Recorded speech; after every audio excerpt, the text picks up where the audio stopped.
Welcome, everyone. A little louder. Can you make it louder?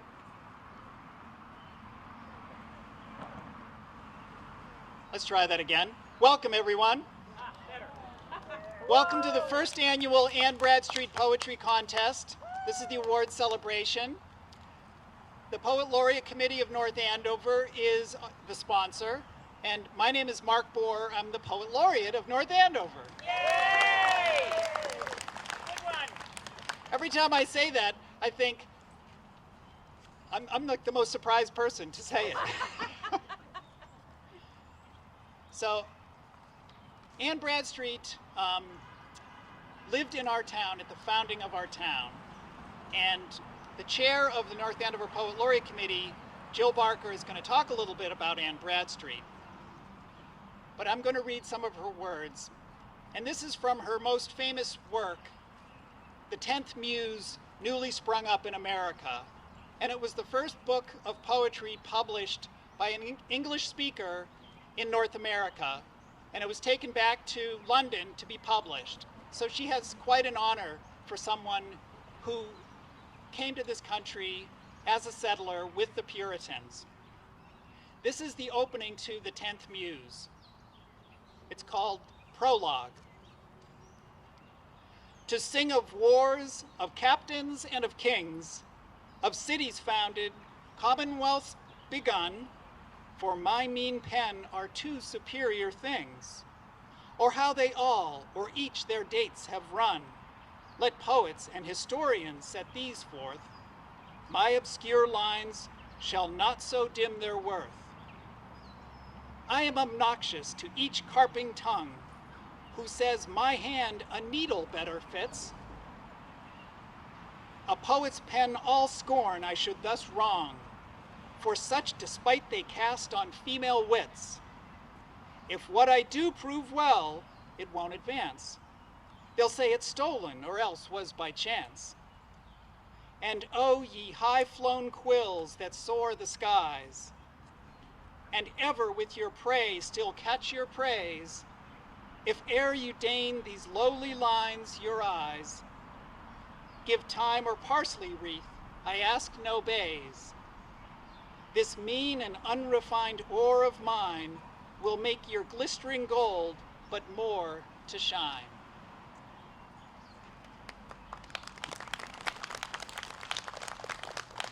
One of the things that she was doing there, if you heard that between the lines, is playing herself down as a woman, because what she was doing was really uncommon for a woman writer to think herself the equal of men. And what's really funny there is that as she's playing herself down, she's also showing what a great writer she is with her verse. So when you look at this whole big book of poetry that she published, it's really an amazing achievement of history and verse and philosophy and all the things that she talks about. So she's very sly in what she does there. All right. So just to let you know, she did her writing for the main part of the book in the 1630s and the 1640s, and she was here at the founding of North Andover with the group of families who first settled here in the early 1640s.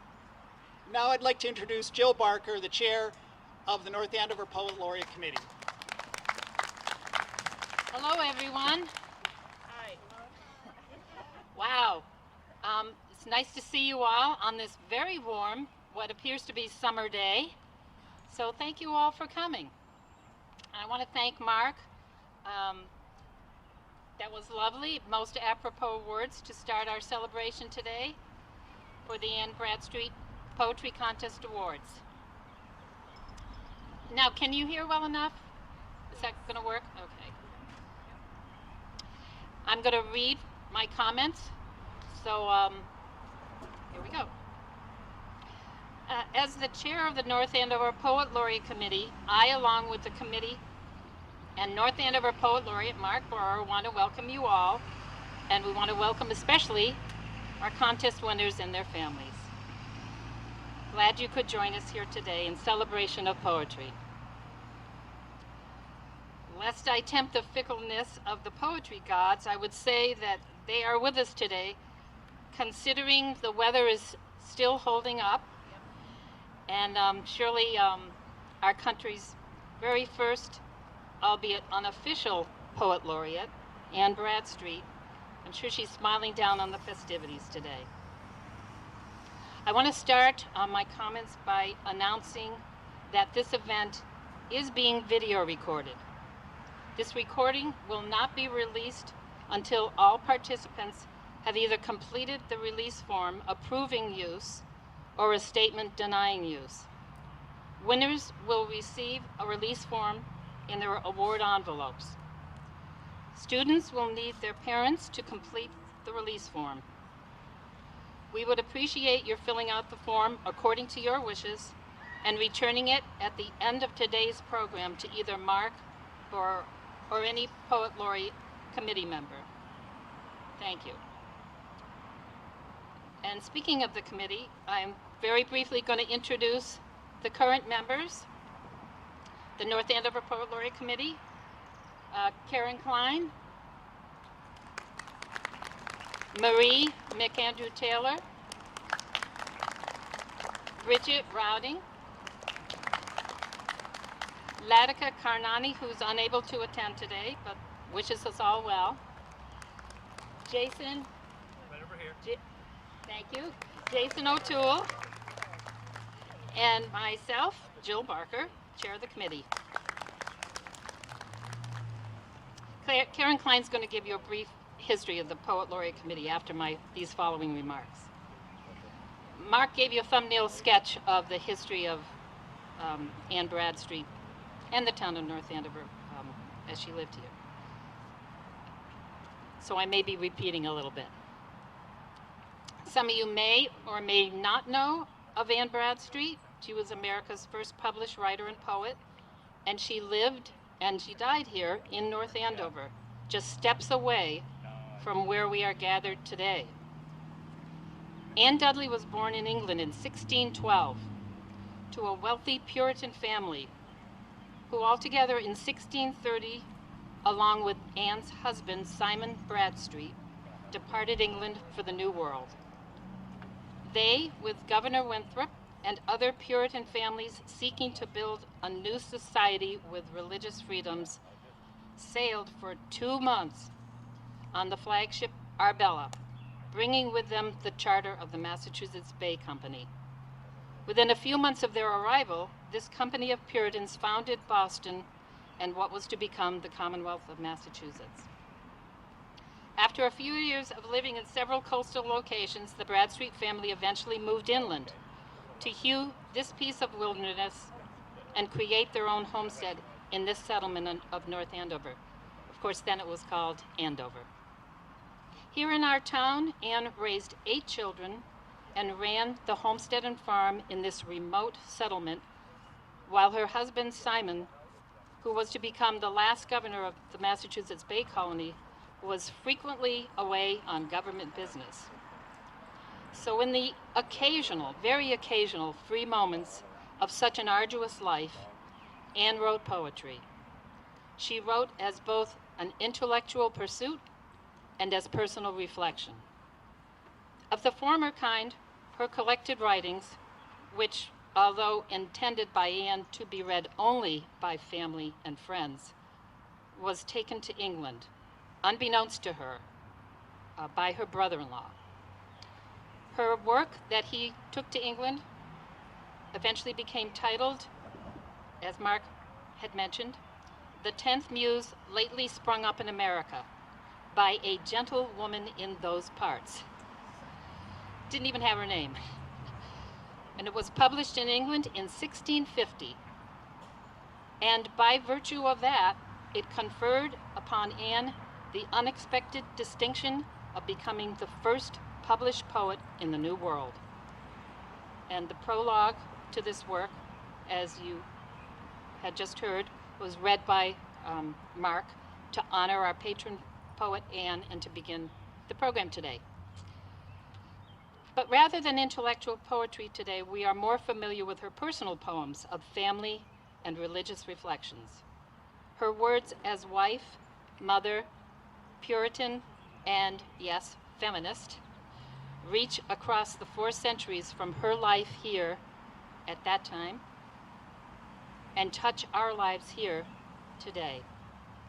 Her poetry is timeless because it is relatable as it speaks to the human condition of everyday life. Our current Poet Laureate of North Andover, Mark Bohrer, in his creative and steadfast pursuit of bringing poetry to the community, has spearheaded this town-wide poetry project, North Andover's first Anne Bradstreet Poetry Contest. With this contest, he and the North Andover Poet Laureate Committee hoped to engage all citizen poets. So in the spirit of Anne Bradstreet, we welcome all present to hear the words of hometown poets of all ages, whose poems were inspired by our contest theme, A New Vision for America. What is your dream? I'll now defer to Mark, who will invite the winners of the contest to the stage to read their winning poems, which I can't wait for. So, thank you, Mark. Oh, that's right. I'm going to interrupt with that. Karen Kline is going to give a brief description of the Poet Laureate Committee, and then we'll proceed with the important awards.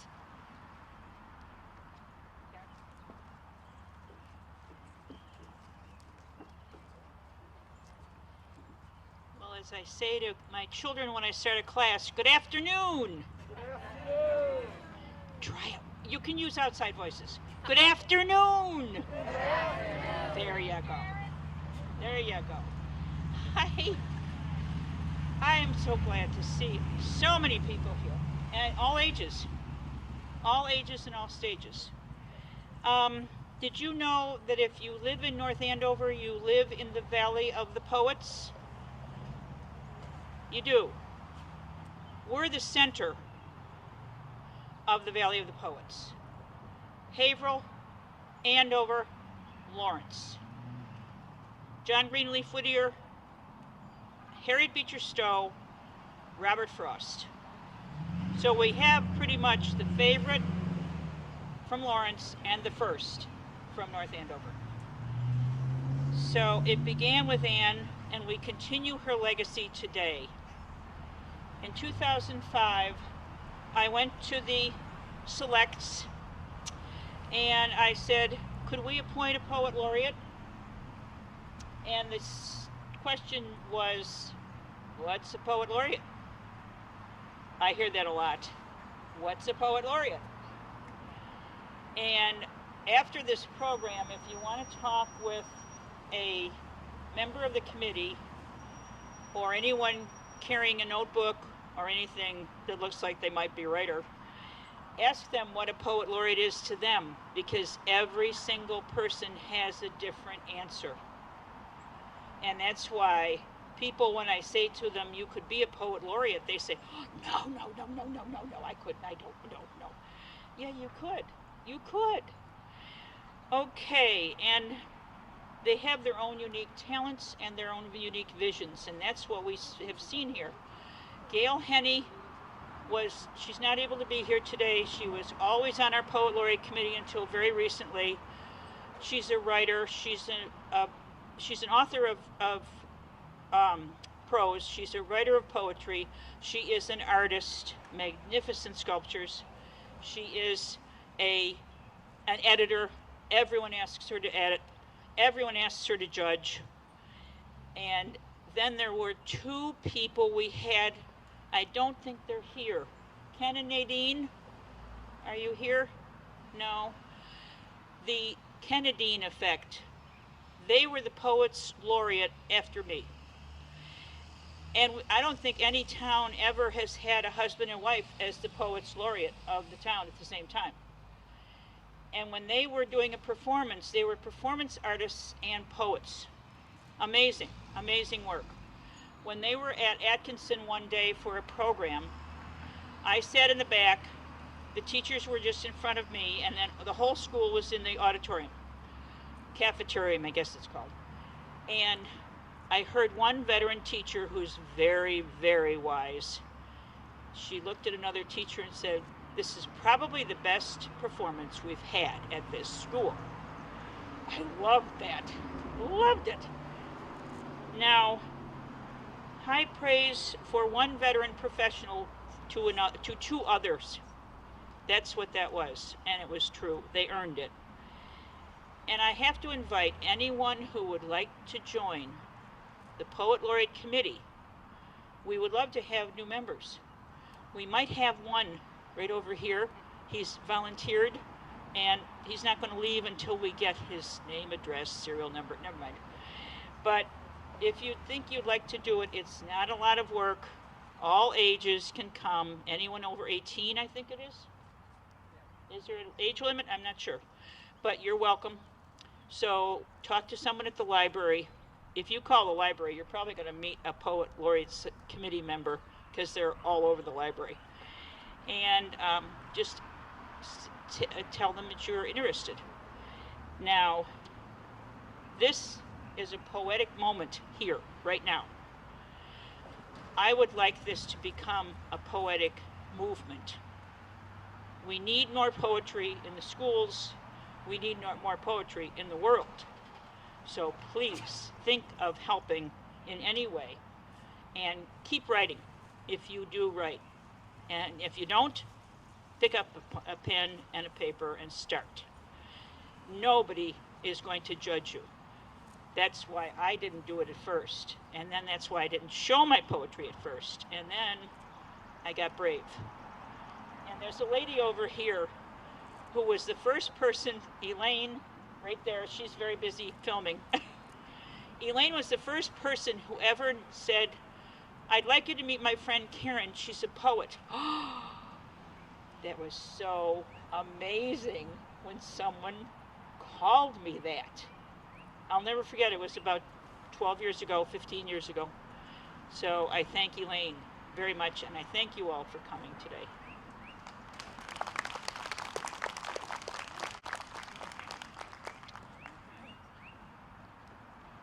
So I have a poem for you today, and it's something I wrote a few years ago, and I realized it was perfect for the theme that we have for the poet contest. And this poem started a few years ago when I saw a beautiful picture of Mount Rushmore, but it was a different kind of picture. It was a picture taken from the air, and it showed Washington's face in profile, so it was an unusual view of the monument, showing just his face, if you get it from that angle. And his face was like the prow of a ship gazing out into America. And when I saw that picture, I thought, gee, instead of us looking at the figures on Mount Rushmore and wondering about them, what do those figures think when they look out at this land? And then another question came to my mind. What about the figures that are missing from this monument? What about those who lived and died on this land for millennia before the Europeans arrived? These great figures from our past, whether they are present in the granite of Mount Rushmore or in the spirit around it, what do they see when they look at their country and when they look at us? And so that's where this poem started. The Six Grandfathers. Under the sky, bright with the crown of sunrise, the land sits dark, waiting. Alone, the night still around me, I stand in the Dakota Park, watching. At first light, I see a land and sky newly made, washed clean by the night's hard rain. From afar, 4 colossi gaze, their dawn mountains serene above the plains. Hidden from my eyes, guarding the native land and sky, 2 other faces reside. On the mountain, with the 4, the warrior and the healer who sees still preside. The faces of the 4 my eyes do plain receive. On the inner eye, the 2 of the spirit fall. I gaze at them all these times alone in this common hall. Yet to my mind do their words and deeds conceive. Here is what I lack. Pray tell me how to know these 6. They answer me quick. An easy fix, turn around the scene. Compass north. The eyes of Washington keep watch from the mountaintop, as if our soul to measure. A gift from the sculptor, an offering from his workshop, the visage whole he sees. The ancient humors show themselves, in proper measure handsome, the sanguine, the melancholic, the ready hope and the slow anger, leavened by patient earned wisdom. How to see what he sees? Turn around the scene. I follow his gaze as he surveys the far countryside of time. I follow his eyes, wonder at their demand. Do the people and this land still earn the temper of this man? Compass east. Jefferson's eyes look east to the sun, as if ever to the new day open. With authoring words he wrote, not with his own, but with the Creator's pen. His words still ring true through the world, self-evident, for all who would gather in the light of the new day. But his life left many in chains, left a bell ringing in the American night, a bell of warning, of time lost, of pain, of old scars from the lash, of shackles that remain. My eyes travel with history our guide.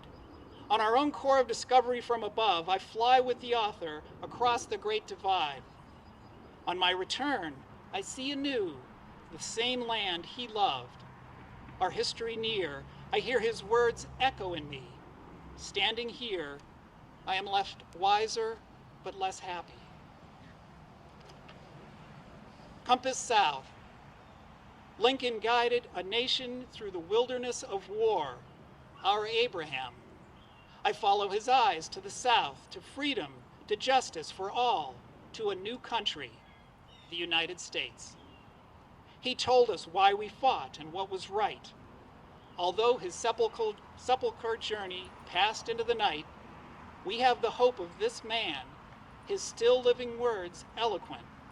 His eyes look to us, to complete, to dedicate, to consecrate, to hallow what his words inaugurated. His eyes look past me, still brooding over this land. Compass west. TR defends the land. He looks west, great vistas in sight. There, he fought the good fight. His big stick diplomacy had its day, but here is what stayed. He opposed the narrow few. He spoke for the common man, and a gift that was new. He bound us to a vision of the common land to protect our true nature from our own careless hand. Compass to the land, compass to the sky. For those of us who came before, may the journey be told. For those of us who hunted on plains and woods to the east. For those of us who lived here 1,000 summers tenfold. For those of us who crossed the western bridge before it returned to the seas. Two faces are hidden in this land, in this sky, never old. Black Elk and Crazy Horse, we know their names. Their spirit winters in these hills and pines. Do they long to tell us of tribes, our kin, alive, not past? Do they long to tell us our story, our country recast? I stand in darkness at sunrise. I stand here held fast. Do they see one land, one history, one people at last? I stand on their mountain. I look from their summit. I gaze to the compass points of spirit and granite, to the north and south, to the east and west, to the earth and sky. How to know these six? At today's first light, the six grandfathers reply, turn around the scene. Their eyes measure and judge, in hope, in righteous anger, in compassion and justice, in sorrow and healing, showing us what was earned, what was borrowed, what was taken, and what has been given. Our grandfathers guide us. There are 4 in books. On this mountain, I see more than 4. More directions are fixed. For our people, in our story today, on the mountain here, there are 6. From where I stand, I follow their gaze. They show me where to look.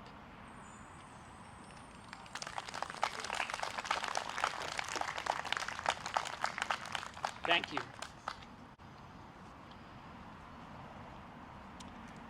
I would like to invite up the first poetry reader, and this is our special guest, North Andover Select Board member Laura Bates, and she is going to read a poem that was sent in by Melissa Rodrigues, the North Andover town manager, and the title of the poem is Free to Be.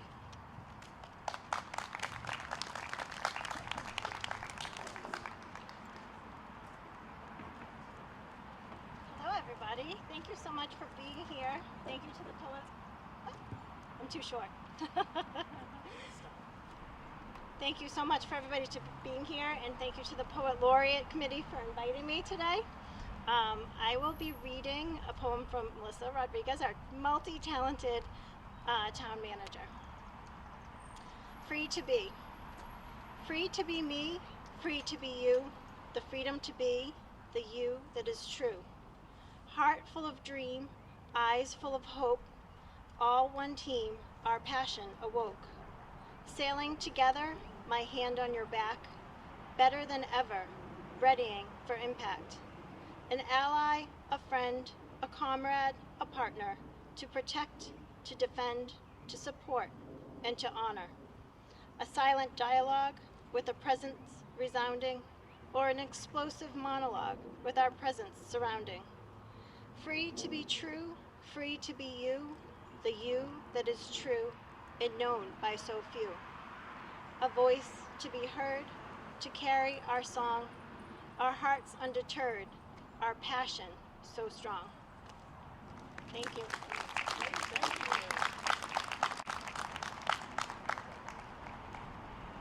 It was wonderful, thank you. Thank you, Laura. And so, as you see in the program, we have the adult winners and finalists in between the various grade levels. And the first of those I would like to invite up now, and while she's coming up, I would like the high school students, if they could gather up here so we can be ready to go. So I'd like to introduce the adult category winner, Maureen Hentz.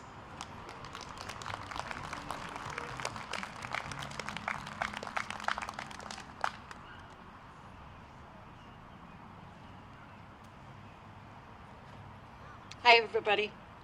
This is called More Perfect. Loneliness liberated by inclusion, justice advocated by majority, safety shored up by resource, community transformed by compassion. The new vision of America is America's antique axiom, refurbished. Not by protecting privilege, but by creating what should be.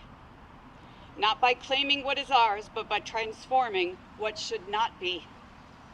Not police or justice, but both. Not welfare or work, but both. Not majority or minority, but both. Not my rights or yours, but both. Forming our ever more perfect union is an action.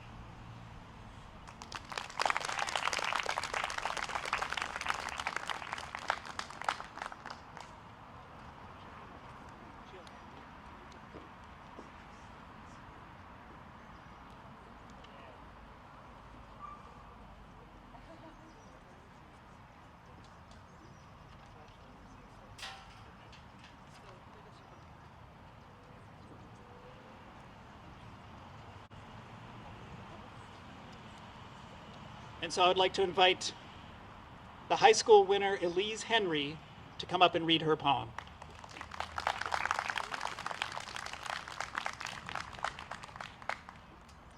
Hi. Here's my poem.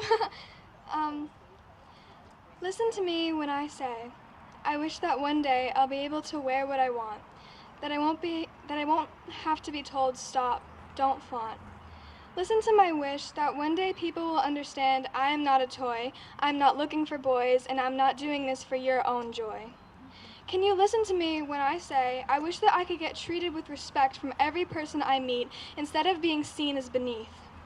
I wish that you will stop telling little girls that if a boy pokes you with a pencil or pulls your hair, that means he really cares. I wish for you to one day listen and understand that I am what I want and you cannot haunt me. I wish to someday find the light, not just for me, but for all of us. I am a woman, not an object. I am counting this simple equality equally as important as a voyage or mission, because when I am talking, I wish for you to listen.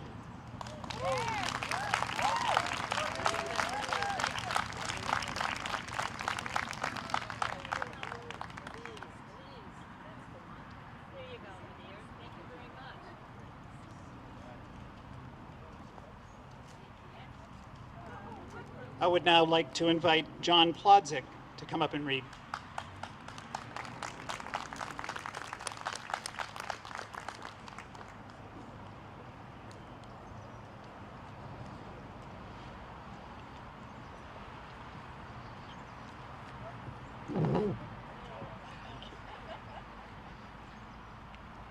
Midnight Delusion.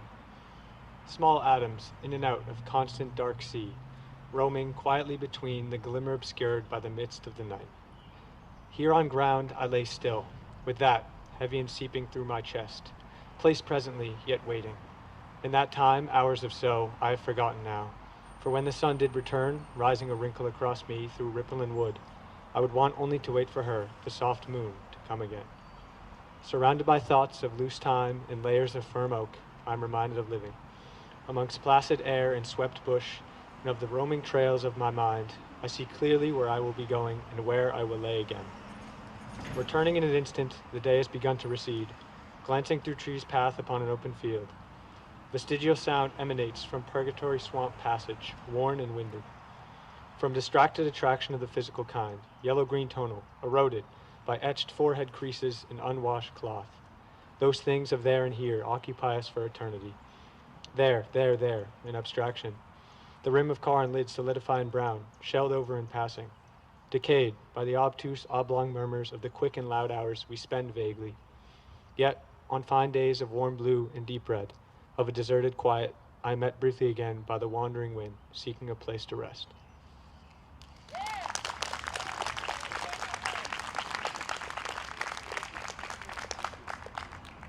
And so, as you see in the program, Jon was one of the finalists, and he was also selected by the judges to get a special award in evocative imagery in his poem.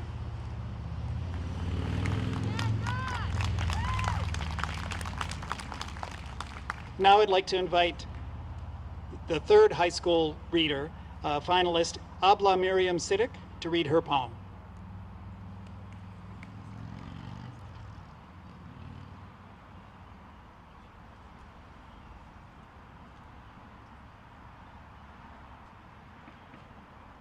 I don't see Ablah coming up. She had said she was going to be here, but I guess she was not able to. So what I would like to do, since she's not here, I'm going to postpone it just in case she comes later. And if she's not here, we'll read it later in the program. All right? And so now I'd like to call the next adult category winner. And this is finalist Rebecca Stronk to come up and read her poem.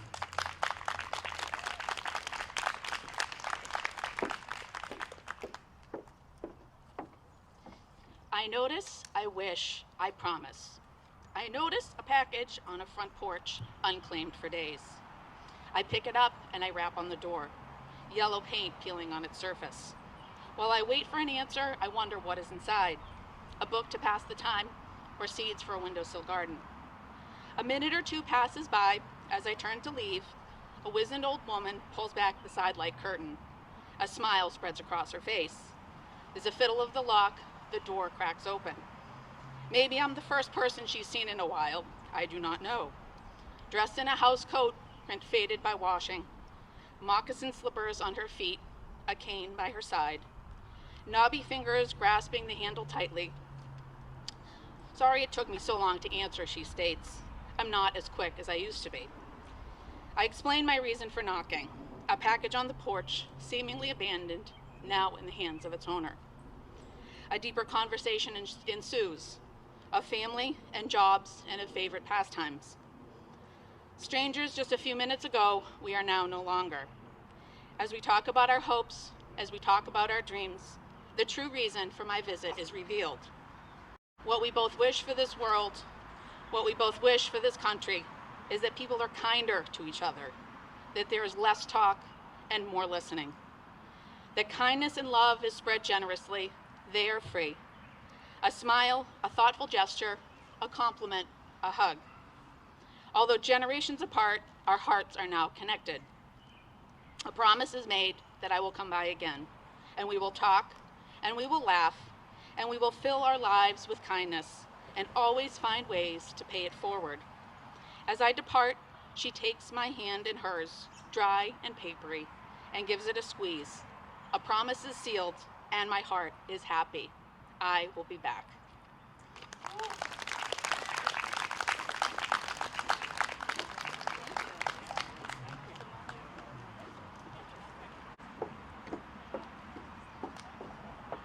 And so now if we could have the middle school winner and finalist please come forward.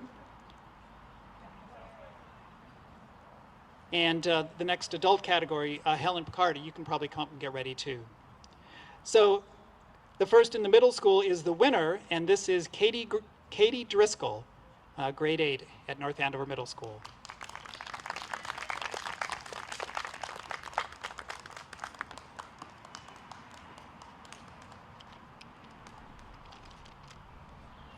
Sometimes the world seems broken, and I start to have doubts that we can really achieve this beautiful dream that this country is all about. I mean, turn on the TV and all that you'll see is tales of suffering and sorrow. Such hate and such greed makes it hard to believe there's any sense hoping for tomorrow. Often it seems we only care about success. Who can be the best? We hear something sad, we say, oh, what a shame, but we don't even bother to remember their name. We're always so suspicious and do things just to make ourselves look good. We place the blame on others instead of doing something like we know we should. I've seen these things, I know they're true, and I can assure you I'm guilty of them too. We have all these ideals that aren't always as real as we wish they were. But making change starts with deciding what you stand for. I know America isn't perfect, far from it indeed, but we have a lot of things that are truly special, like the right and the freedom to dream. Look at how far we've come.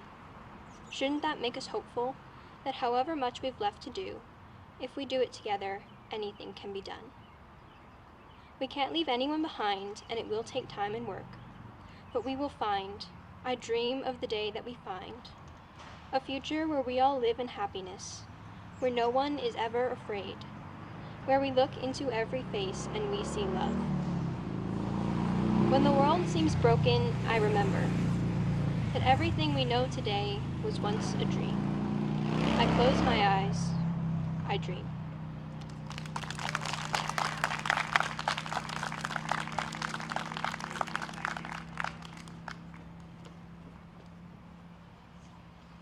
And one of the really neat things in Katie's email when she sent her poem in, actually, Katie, I'm probably going to embarrass you here, but she sent it in, and this, I'm saying this because this is so common.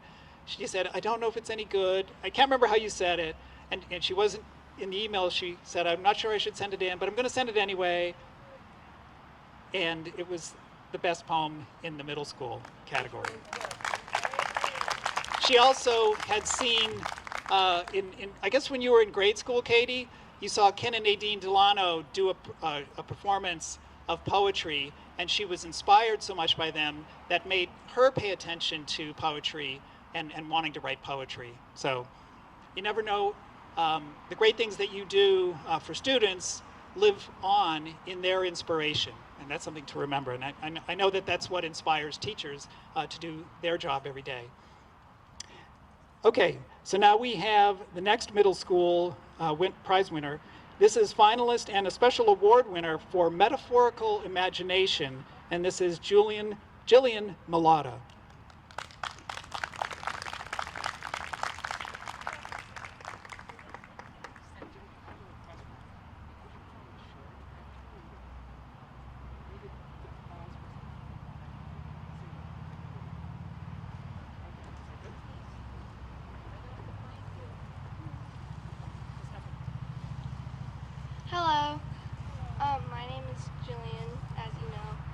to my poem. Sadness comes around the corner every day. Happiness sheds light, trying to block its way. Sorrow sends its minions to stop the flash of hope. Glee finds its way out of the harnessed rope. I would like to read it again. Sadness comes around the corner every day. Happiness sheds light, trying to block its way. Sorrow sends its minions to stop the flash of hope. Glee finds its way out of the harnessed rope.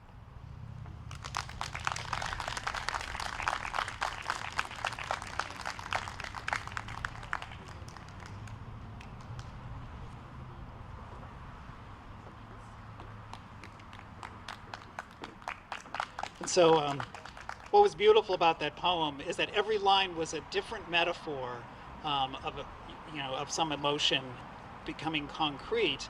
And one of the reactions of the judges were that this is like Emily Dickinson, where she takes some feeling and she expresses it in a concrete, real, physical way. And that was really neat. All right, I would like to invite the next in the adult category, finalist Helen Picard.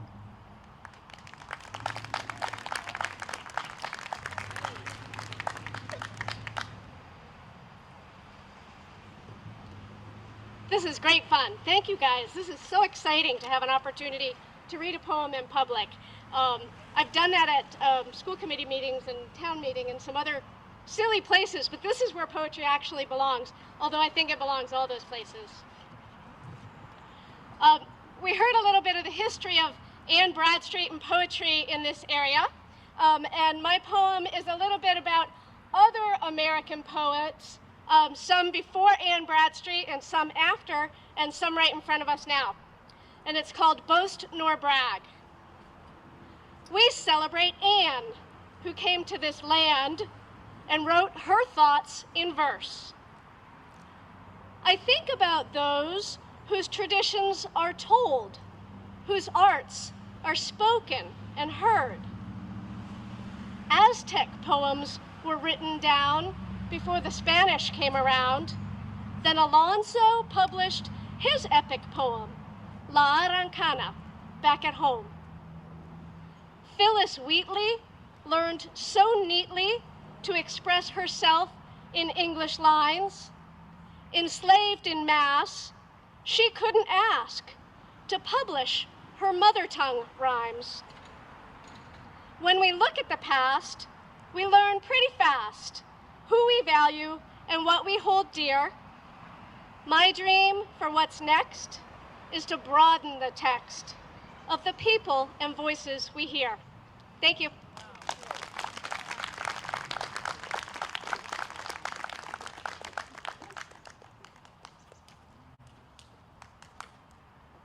So now if we could have all of the grade 3 to 5 winners and finalists come forward and get lined up here off the stage.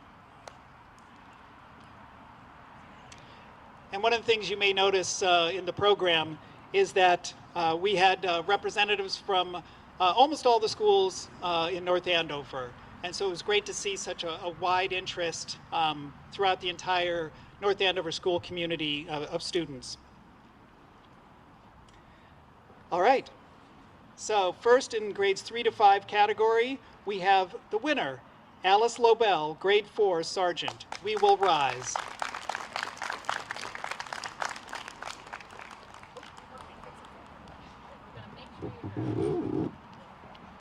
My poem is called We Will Rise. We cower in darkness, a single light inside a dark underground cave. Horses' hooves gallop over the damp earth above us. We venture farther and farther into darkness, and our single light evanesces. But then we see a sudden spark floating in the air. It grows all around us until there is no more despair. We hear these stories from grandmother to mother, mother to child, but where do we find the spark? Is it hidden deep beneath the earth or high up in the clouds? We all want justice and equal rights, no matter who we are. No person having too much power and no person having none. Harriet Tubman whispers, leading the slaves free. Ida B. Wells sits at her desk, writing until the ink runs out. MLK states, I have a dream, and most people agree. We will rise to the occasion to make a more just nation, one that gives but not takes, one that supports light and not darkness, one that leads and does not cower. You can make this nation. All you need to do is lead, share your ideas, and support the ones in need. You can be the spark that fights despair, the damp grass underneath your feet and the sun shining down on you. You lead people out of their caves of misery until our nation's promise is true.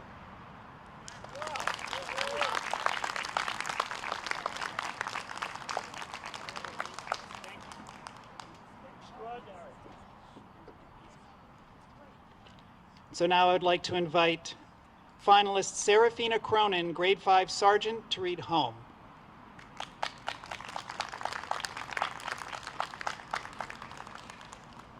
My poem's called Home. Okay. My dream is different from most kids my age. It's not about pizza or ice cream or locking broccoli in a cage. My dream is that all people can have a safe place to be, like the home that belongs to my family and me. It seems unfair that we have a lot, meanwhile they might just have one pot. I know there are ways to help and succeed, like holding a fundraiser or doing a good deed.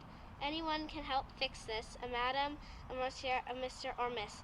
My point is that we can do it and come together with hard work and wit.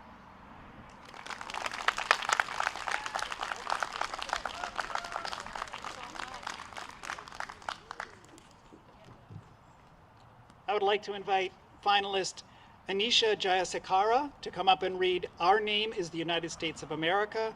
She's in grade 4 at Franklin.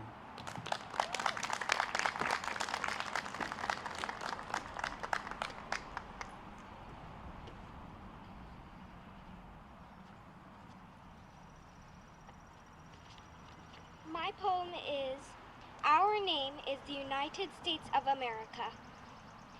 Our name is the United States of America, not the utterly divided states of America. But after all, our fails and flaws make it seem we are not quite as united as our name suggests. Our dream should not be focused on perfection. It should be focused on improvement. Although not obvious, improvement is not far from reach. Reaching it means starting to work together and accepting each other. Not crushing the capital because of the chosen president. When we deeply think of it, we should be ashamed of ourselves. We should bring peace between each and every one of us, instead of declaring war over war and destroying all our revolutionary sites and beautiful landscapes. The desired dream for America is to be united again, to be glued together again, and to become one whole country again. We, the people of this grand and majestic country, have the undeniable quest to fix our nation and live up to our name. Thank you.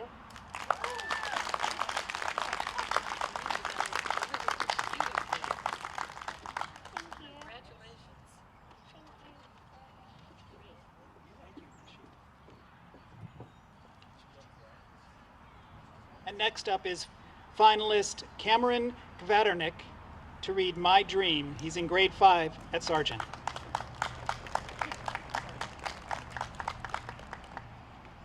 So my poem is called My Dream.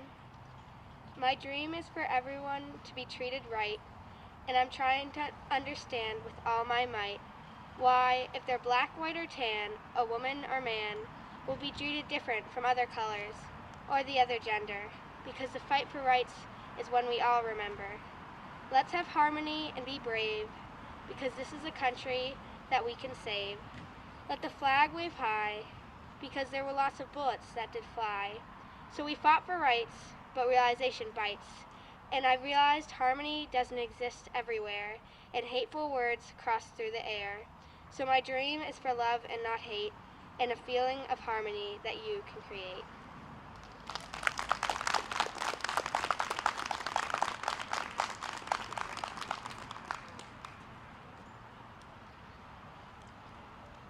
And the next finalist in grades 3 to 5, Advika Swami, Our Branches, grade 4, Franklin.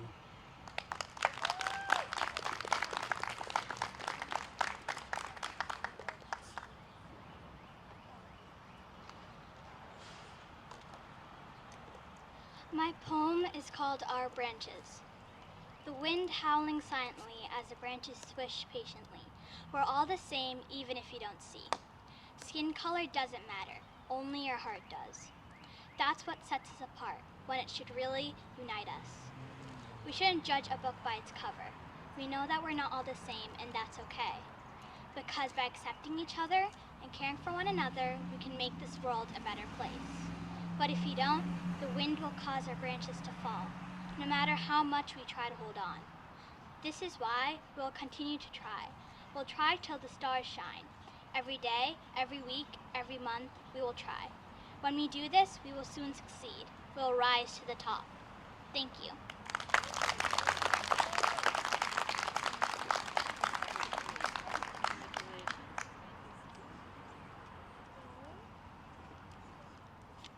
And now we have the next of our adult category, finalist Philip J. Byers, I Dreamed a Dream of Days Gone By. Philip, would you like to be in front? Absolutely.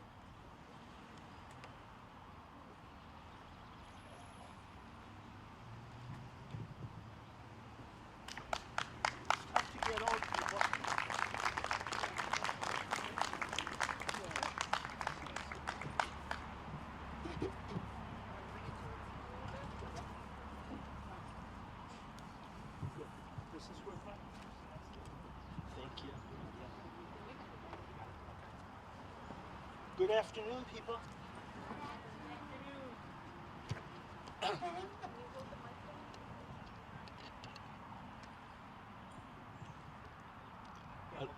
Is that good? My poem is called I Dreamed a Dream of Days Gone By, and if you're familiar with the wonderful play, Les Miserables, it's a line from a beautiful song. I have a dream, says Martin Luther King, as enthralled crowds, raptured, stood cheek to cheek. Washington, D.C. in 1963. But then in 1961, raptured, the words of John F. Kennedy. His frozen breath jabs his inaugural, his words in cadence challenge. Ask not what. I was 11 when our country went all the way with JFK, LBJ. I was home to watch the inaugural on that windswept, snowbound, school-canceled day. I was 14 in 1963 when I dreamed that all men are created equal. I was 15 that November when a sharp pain of rifle retorts tore asunder my Lincoln-esque dream. And twice told stories caused instant recoil in April and June of 1968. I was a college freshman, 19, armed with fresh ideas, excited by pursuit, happy in my exploration and dream.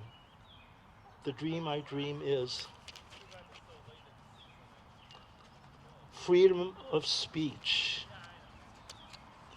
freedom of ideas, freedom from want, freedom from hunger, freedom of religion, freedom of assembly, freedom to hug your neighbors, freedom to shake each other's hands in church or in temple, to light candles on Shabbos, Sundays to light the flame contained red glass, freedom from fear, freedom to dream my dreams.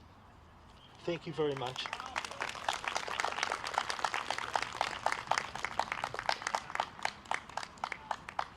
You're welcome.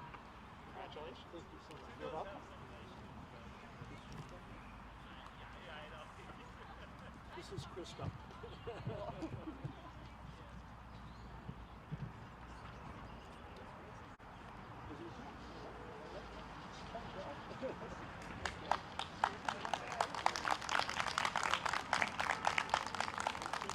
All right, we are up to grades 1 to 2, and so I'd like to have all of those winners and finalists please come forward. And the first is finalist Evan Bauer to read The American Dream, and he's in grade 2 at Thompson.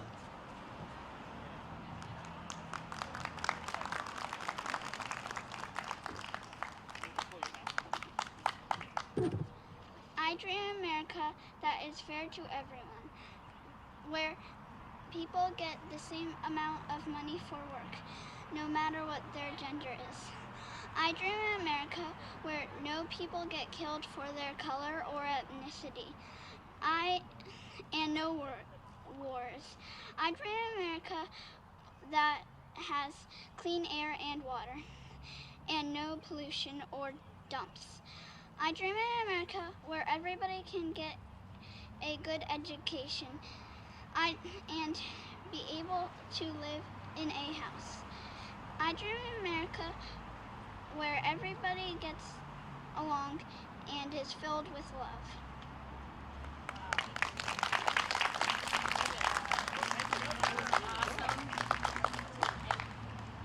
Congratulations.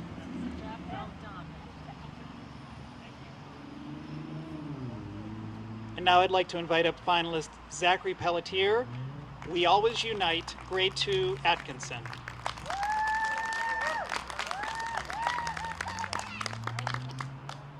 We always unite and don't put up a fight. America is our home. If it had to be good, I'd go ahead and would. Stop all viruses and plant some irises for all the gardeners out there. For all who get cancer, I shall replant their hair. And all who are bare, I shall get some clothes and help make things fair. We want to live in a place that's easy to survive. Let all who strive get another chance, and all who plant get some gardening pants. This is America, a beautiful world. All who are poor get a boatload of pearls.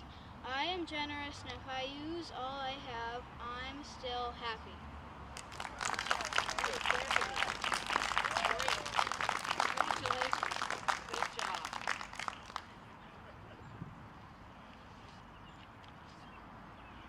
And now our last poetry reader for today from the school groups. This is the winner of grades 1 to 2, Robert Michael Colling, I Wish, grade 2, Franklin.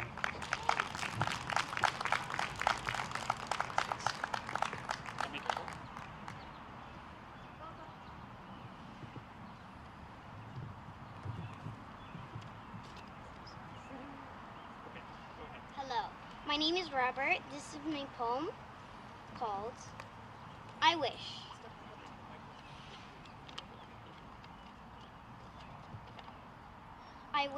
I wish for no war, just peace. I wish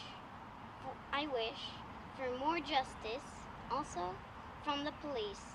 I wish for a safe home for everyone and all the animals under the sun. I wish for more love everywhere and much cleaner air.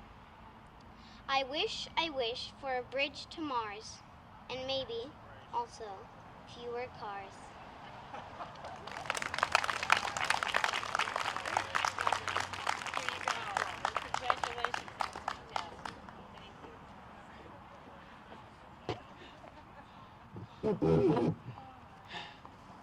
That was one of my favorite poems within the group.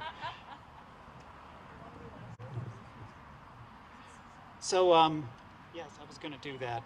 So, one of the poets, I guess, turned out couldn't be here today, and she was one of the high school poets. So, Ablah, Maryam, Siddiq, are you here? I guess not. So, I will read Ablah's poem, and she's in grade 11 at Phillips Academy, and the title of her poem is Our Different Dreams. Our different dreams. To a little boy in Syria, it is a place where no bombs litter the sky. To a man in a hospital, it is when the police stop seeing blackness as a crime. To an indigenous woman, it is when her fellow sisters stop getting murdered. To a child alone at a detention camp, it is when their family is safe together.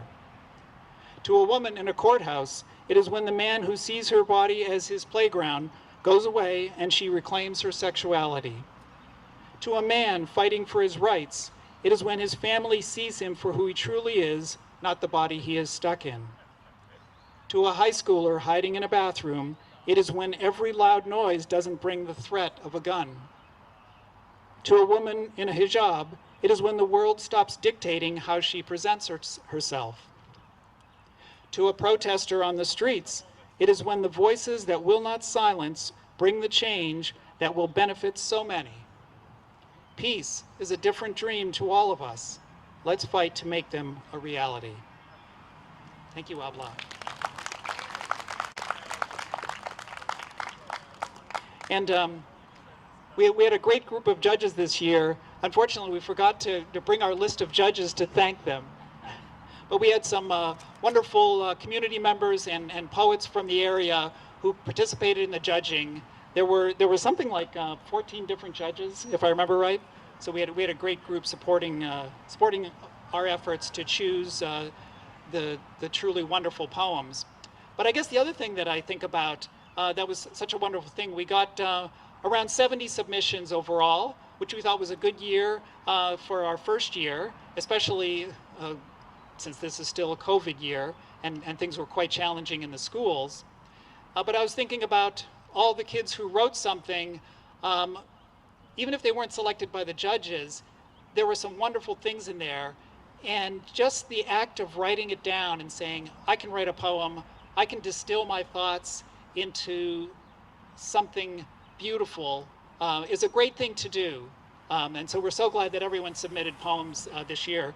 And assuming we do this next year, we're hoping that all of you will do that and be brave and put your thoughts on paper or in front of a computer and send something in.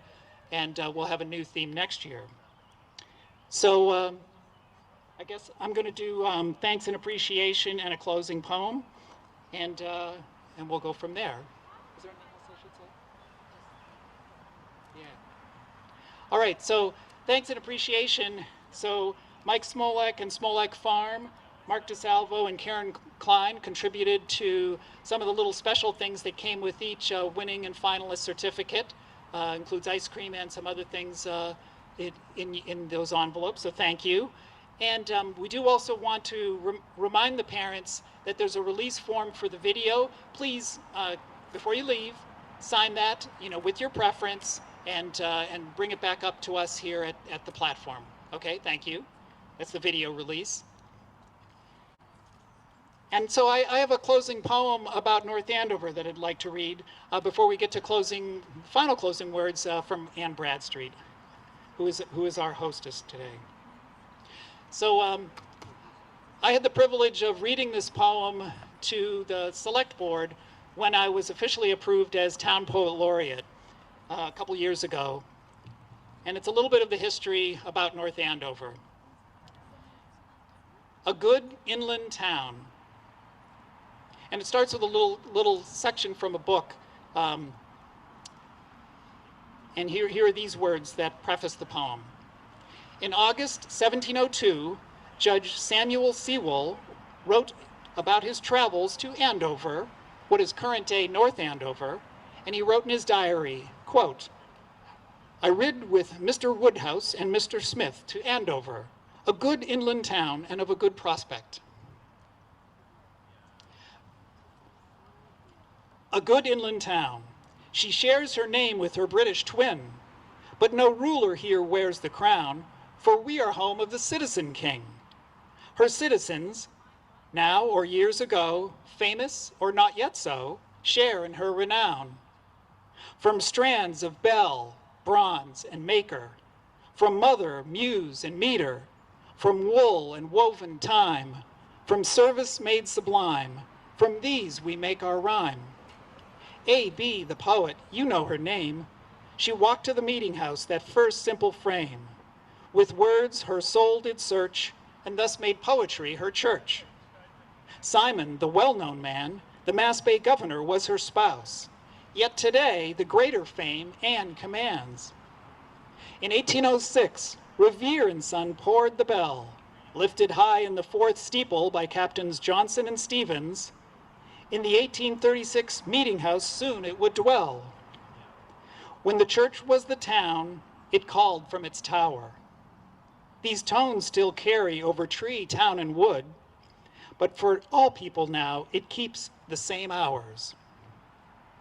The 19th century mills were cut whole cloth from New England's ingenious habit and spirit, but it was the men of North Andover who made the mills, with Davis and Ferber as the ratchet and sprocket. In this yarn about wool from the corner of Water and High Streets, their shops sent machines to weave their twill to every state and to the world. In the rhythm and thrum of the mills, these men were the heartbeat. To America and to the world, women and men from this town went forth to serve. Women and men heard freedom's word. They saw a common foe and risked their lives to fight it. They saw a wrong and tried to right it.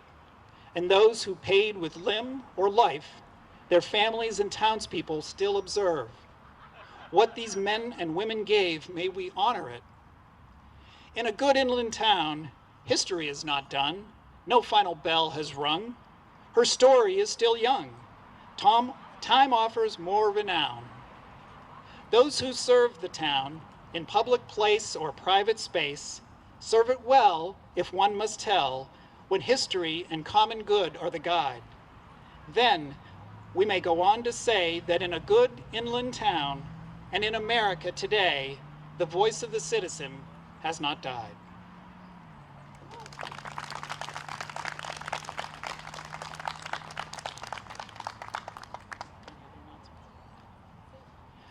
Well, I want to thank you for coming out today. This has been just wonderful. We're so glad all the kids from all ages, including the adults of all ages who took part. It was wonderful. We will do this again. And think about poetry and how it can be part of your life and how you can find out what's going on with yourself and with other people by listening to poetry and by reading poetry. And I'm going to close with just a few lines from Anne Bradstreet. This is To My Dear Children. This book, by any yet unread, I leave for you when I am dead.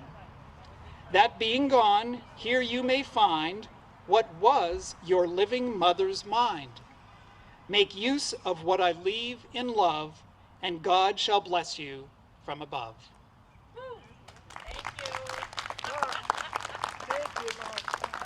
Thank you all for coming out. Have a great day. And actually, just a final thank you to Jill Barker, who made so much happen here. She even went around to the DPW and banged on doors to find somebody to make sure there was electricity here, I can tell you. That was yesterday. Thank you, Jill. Thanks so much for coming, everyone.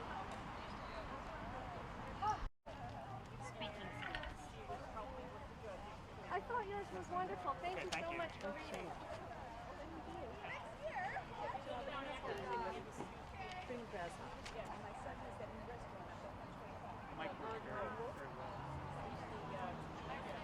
Jill, it's very nice to see you. Take care. I didn't get to chat with you, but at one other event we will.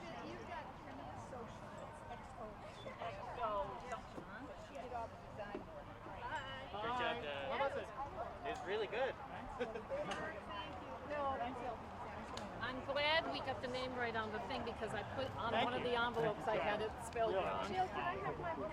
It was so mysterious. No, it was a little bit off theme, so I knew when I've got one in here somewhere. that was a distraction. Thank you so much. That was great. Thanks for taking part. I mean, And I think that might be Maureen and why I it didn't especially win, but the judges really liked it. We just want to say thank you so much. This was really great. That's one of the cool things about reading. I wasn't one of the judges, but of course I got to read the poems. But like, you never know what's going to come in, and then there's so much really cool stuff. And If I had anything to say, Thank you so much. you'd be the Yeah. Wow, thank you. Everybody, had their own favorites. Pretty amazing. She actually, in third grade, they had to do a biography for someone